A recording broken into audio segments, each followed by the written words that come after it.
मनोज जरांगे रात्री 12 वाजल्यापासून उपोषण करणार. सरकारला आता शेवटची संधी. मागण्यांची अंमलबजावणी करा. ओबीसीमधून मराठ्यांना आरक्षण देण्याच्या मागणीवर जरांगे ठाम. भुजबळांना फक्त दंगली घडवायच्या. माझ्या एकाही माणसाला खर्चटायला नको. मुख्यमंत्र्यांना सांगून ठेवतो. उपोषणाच्या पार्श्वभूमीवर जरांगेंचा इशारा. महामंडळावर शिंदेंचेच नेते. भाजप आणि अजित पवार गटाकडून अद्याप नियुक्त्या नाहीत. शिरसाट सिडको, हेमंत पाटील हळद संशोधन केंद्र तर अडसूळ अनुसूचित जाती जमाती आयोगाच्या अध्यक्षपदी. एसटी प्रवर्गातून आरक्षणाची अंमलबजावणी करण्यासाठी धनगर समाज आक्रमक. सरकारच्या शिष्टमंडळासोबतच्या चर्चेनंतरही धनगर उपोषणकर्ते आंदोलनावर ठाम. अमित ठाकरे विधानसभा निवडणूक लढवण्याच्या तयारीत. मनसे नेते आणि सरचिटणीसांच्या बैठकीत इच्छा व्यक्त. माहीम भांडूप मागाठाण्यापैकी एका जागेवर अमित ठाकरे लढण्याची शक्यता.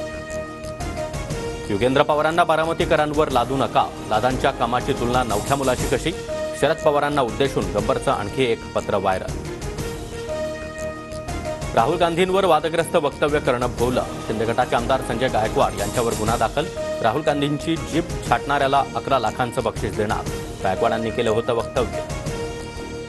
मुख्यमंत्री शिंदे यांच्या हस्ते TV9 मराठीच्या बाप्पाची आरती. बळीराजावरील संकट दूर कर. राज्यातील जनता सुखी, समाधानी आणि आनंदी ठेव. शिंदेंची गणरायाकडे प्रार्थना.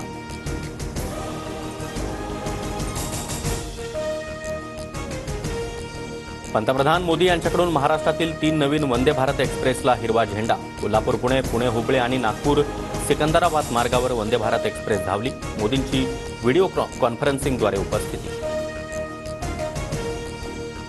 दिल्लीचे मुख्यमंत्री अरविंद केजरीवाल उद्या राजीनामा देणार. राजीनाम्यापूर्वी केजरीवालांच्या घरी आम आदमी पक्षाच्या नेत्यांची बैठक.